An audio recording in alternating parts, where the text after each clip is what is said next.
Hi guys, Ryu here, and in this video we're gonna be talking about design. We're gonna be talking about this work which was sent by Alex, who kindly agreed for me to critique his work, and we're gonna be talking about the renders, Blender files, the whole lot. But also we're gonna talk about the course that we just released.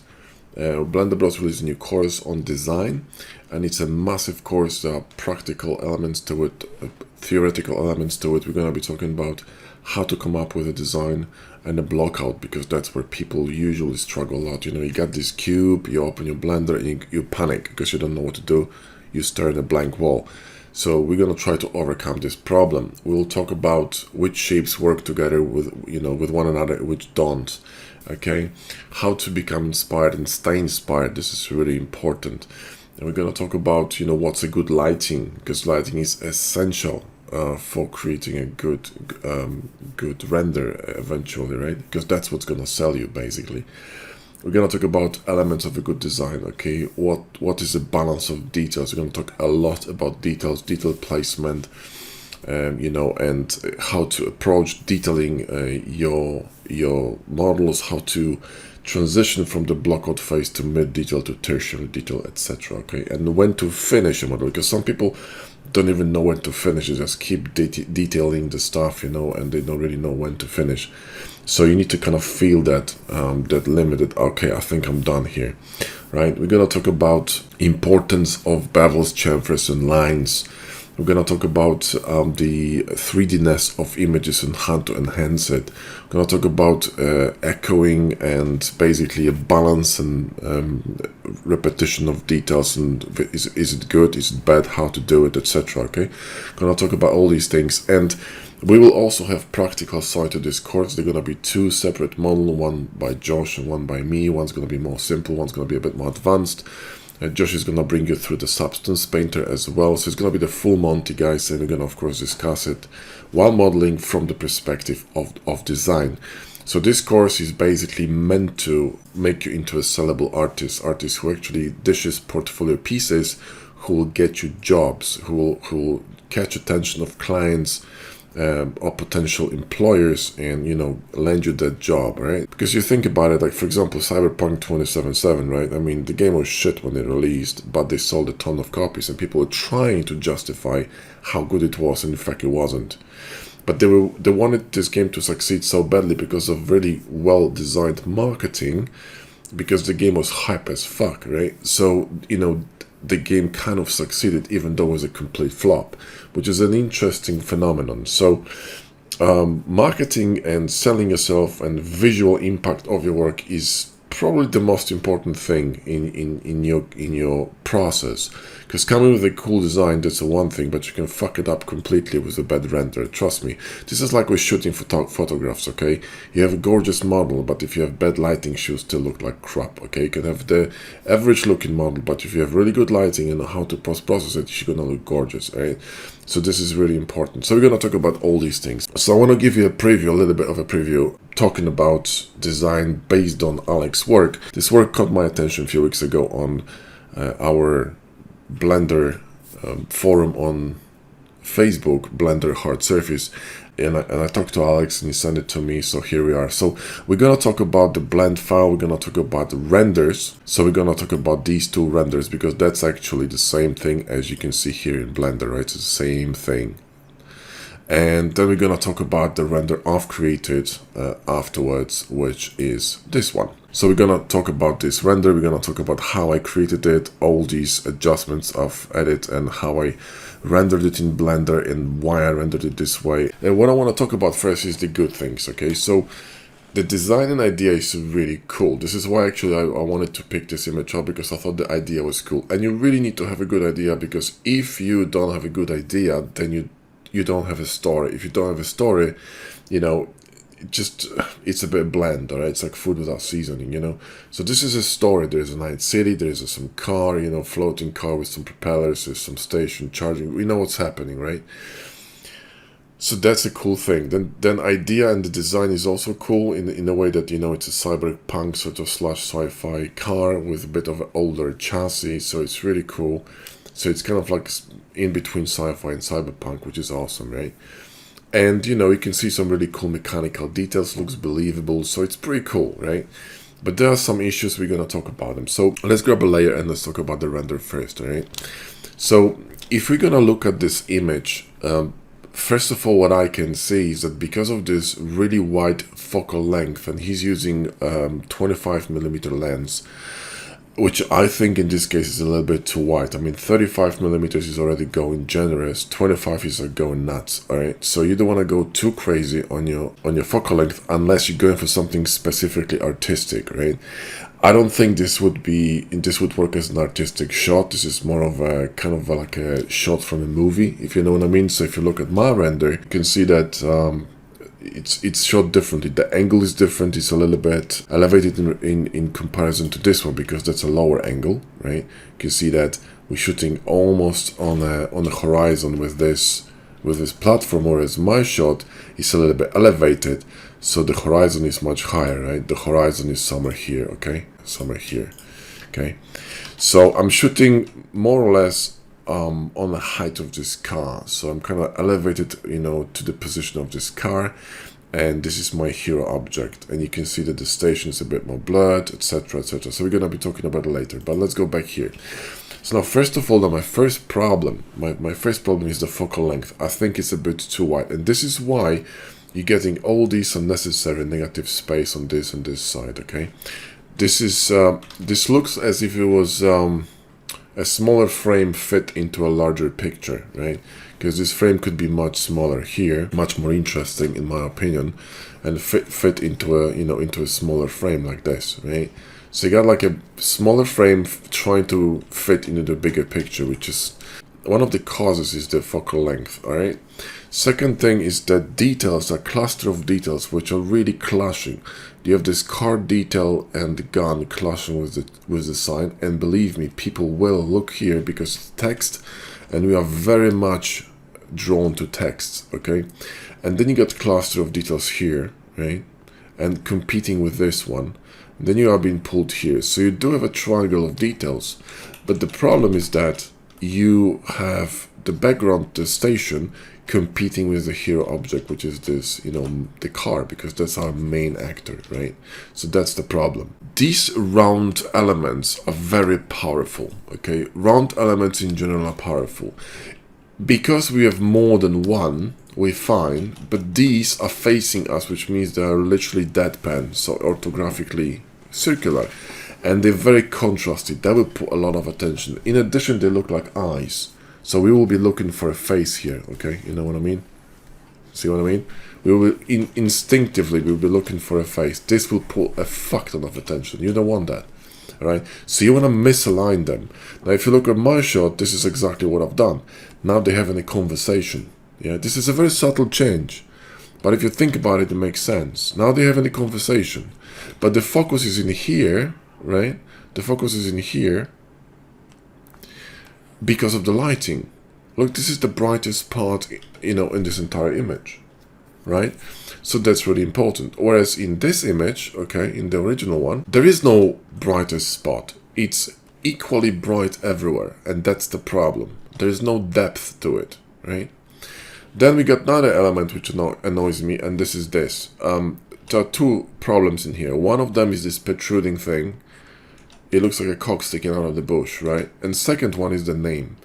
Name is a text, okay? People are drawn to text, like immediately. We're just searching for eyes, faces, human figures, and text, okay? Because this is something that we see every fucking day.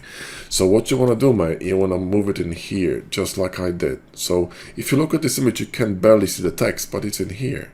So you can see who, you know, who created it, but it's you're not drawn there immediately. You don't need to scream your name to make sure that, you know, your signature is there.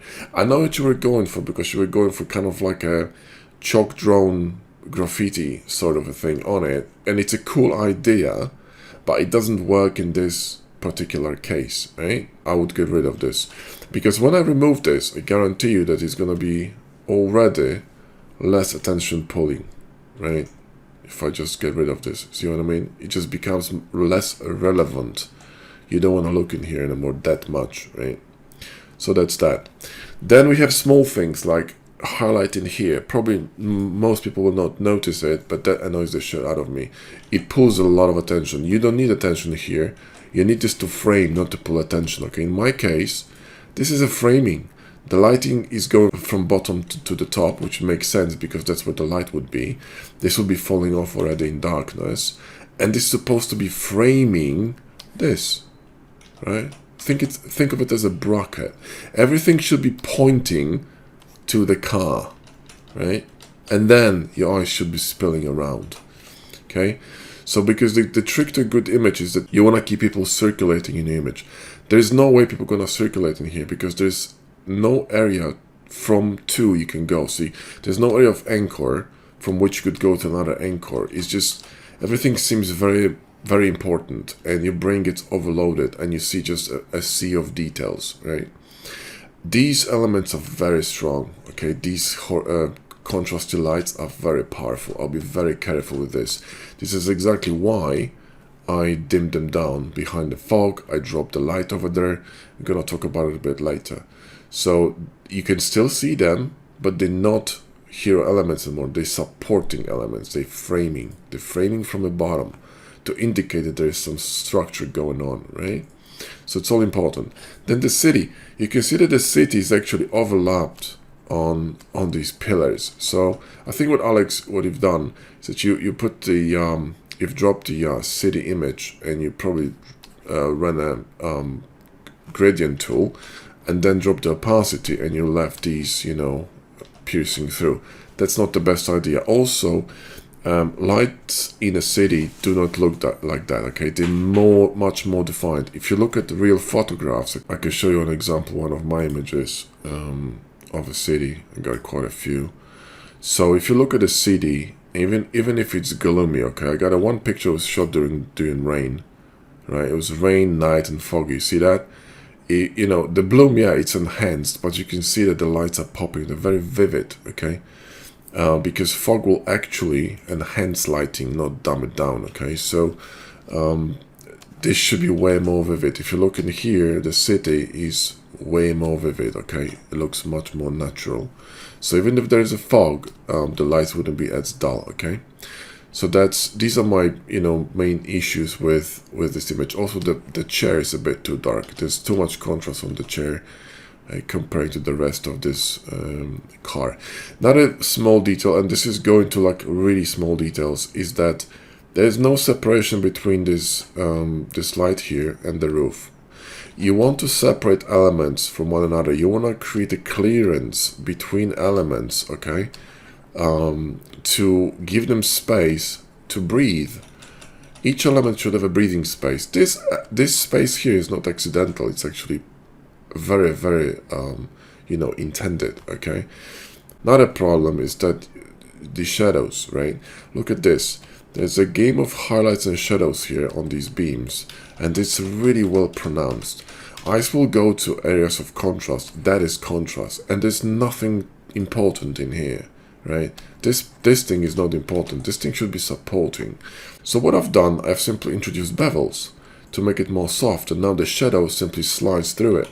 And you can see still the transition of foam, but you don't see this harsh shadow, and immediately this becomes irrelevant. Yeah, very simple trick, you see what I mean? Last thing is the depth of field, and with 25 millimeters you can't really have depth of field. I mean, there is some, but it's just so negligible that you can barely see it because the lens is so wide open that, you know, you're capturing everything, the whole universe, right? You want a bit of separation, so I went with 50 millimeters in my scene, and I was able to create a bit of separation. So if I go to my framing, right, because I redone this whole scene in Blender actually to render it, you can see that when I render this, now you cannot see the separation between the car and this charging station because it is not a rendered scene.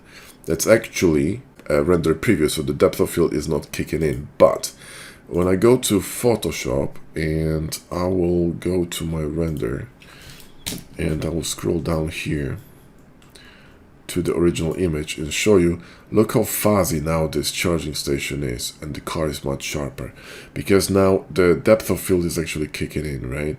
So what I've done is I simply increase the focal length of the camera, okay, to 50 millimeters, which is 50.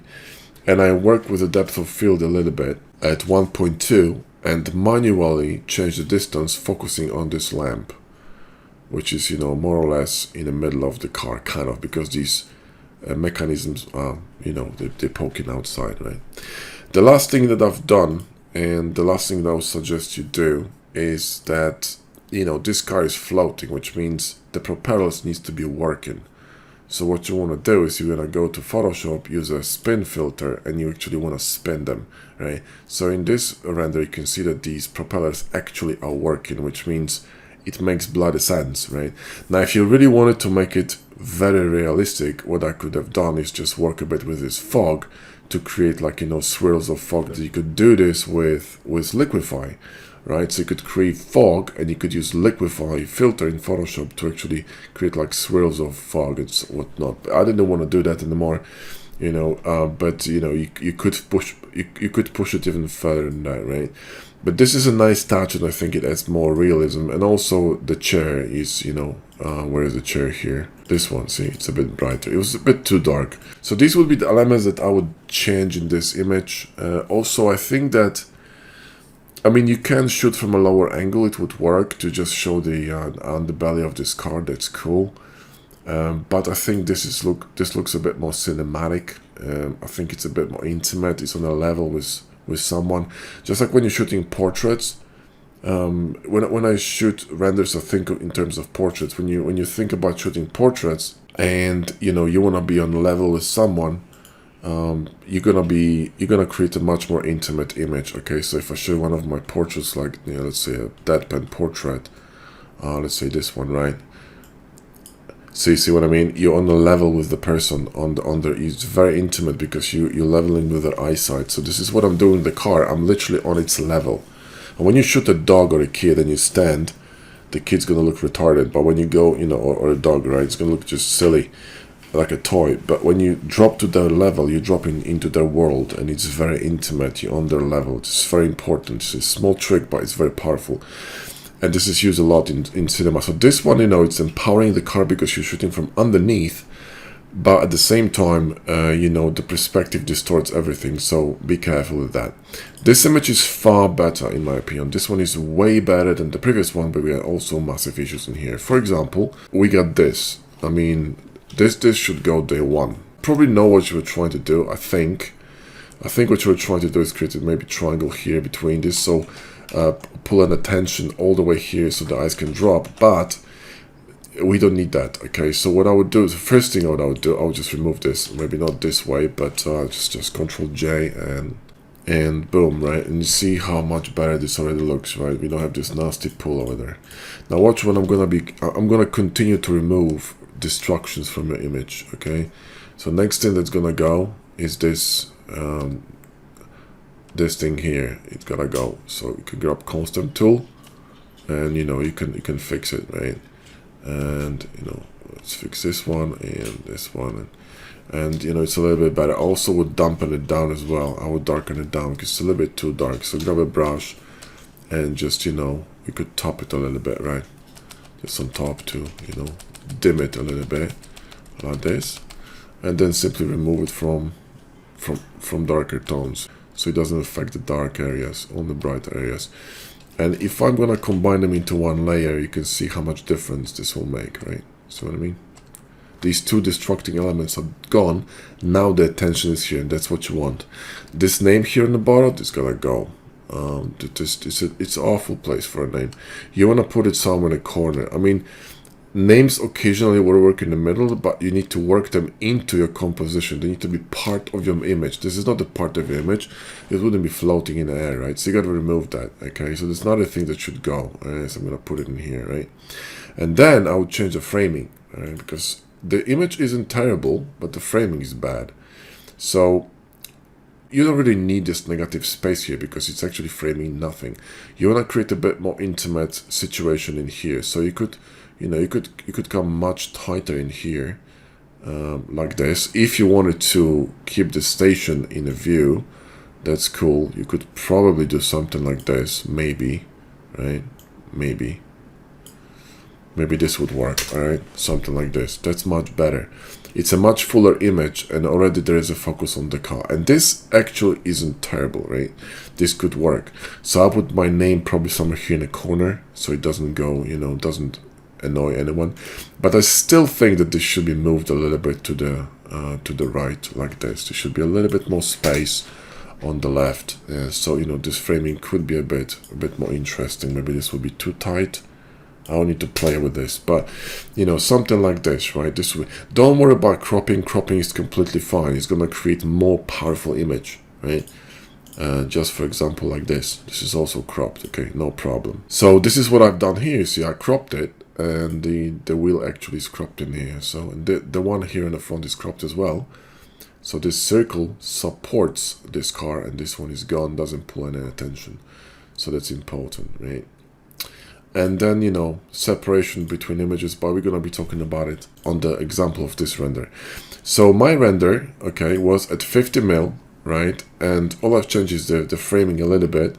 I left this space here, okay? So this structure frames the left hand of the frame, because if there was nothing here, it would be a bit empty, right? There's a bit of negative space around. It's perfect. A charging station shows, so we know what's happening. And this looks peachy, right? So let's go to Photoshop and talk about all these layers, right? So let's go from the bottom, right? So the first layer is the same as the second layer. So these are, you know, these are identical. Then you got cutouts, okay? And cutouts are two cutouts. So one of them is the scene, and the other one is just the car. Why did I do that? Well, you need cutouts because you wanna select things. Okay, when I click on this with Control, I can select it. This will allow me to separate a lot of things when I'm editing. All right. So let me collapse this. Let me turn it off. Yeah, let's keep moving. Then we got the city, right? The city, the background of the city, and you can see that I just took a regular image. I blurred it, and because I had the cutout, I was able to create this mask. Okay, without a mask, you see, it doesn't work. So I was able to cut it perfectly to my shape. I didn't have to worry about, you know, going over my geo, right? Then we have separation, about which I talked earlier, for the background, because there's not a problem here. I forgot to talk about it. There's no separation here. You see that? This area here, okay, is blending with the background, whereas in my image, it's actually showing, right? Well, I'm gonna show you the final render, so hang on. This is, you know, something like this, right? Boom. See that? There's a separation here between these two elements. So you can clearly see where the structure ends. This end is less visible, because if it was more visible, it would be competing with the car. So this is purposely stronger, this one, the left side, than the right side, okay? No accidents in this render, alright? So let's keep going. And then we have another layer, which is separation behind the car, right? See that? Another separation. Then we got toning, right? So I'm going to turn it on. So without and with, I was using Infinite Color plugin for this one. And then we got a bit of contrast, right? A bit more contrast. And then we got the fog, and then we got color on the fog, and then we got vignetting. And then we got fix on the left. You see this destructing element. Actually, it's a bit moved, but it doesn't matter. Then we got this text in the bottom left. So the name. And then we have light fix. And more light fix. And one more light fix. So now the lights are fixed, more or less. Then we got brightness on the bottom to bring attention here, right? Then we got clouds behind to create more separation. Then we got some contrast layers. Here we got the chair fix and the spin fix, right? Then we have the light beams for the car. So here, boom, to lead to the car, okay? So this leads to the car, and there you go. That's your final image. The charge station is blurred. You don't know if you can see that, but here is sharp and here is blurred. And that's also on purpose, because it brings less attention. Like I said, people are gonna be drawn to text, so you don't want to overwhelm them with this being really sharp. Sharp and text, too much fucking, you know, attention, right? You wanna take that mini skirt off that text, yeah? You just wanna keep it in you know, in sweatpants, you know what I mean? So don't make it too hot, yeah? Alright guys, so that's it for this one. I hope you enjoyed the video. Like I said, this course, the design course, is really great. We put a lot of time into it, a lot of thought and effort went into it. Personally, I've poured like maybe over 2 decades of experience as an artist, so there's a lot of things I've learned over the way over the years, and I try to share them with you guys. So we hope that this course is really going to improve your not just your skills and your workshop, but more importantly, it will give you opportunity for new exciting jobs, or land you some really cool clients, because they will be attracted to successful portfolios. And this is how you create successful portfolios. You want to create something that's actually could help client envision what they're trying to achieve, if you know what I mean. And everyone has a separate style, so if you're gonna stick to your style and kind of work on your style, you're gonna become more and more skilled at it, but at the same time your portfolio gonna be more cohesive and gonna make more sense, so the client will know what to expect from you. So if you combine all these elements, there's no way for you not to get jobs, because that's what happens when you have a decent portfolio. All right, guys. Okay, guys, that's it. Thank you so much for watching. Hope to see you in the course. And Alex, thank you so much one more time for sending your work, mate. Cheers.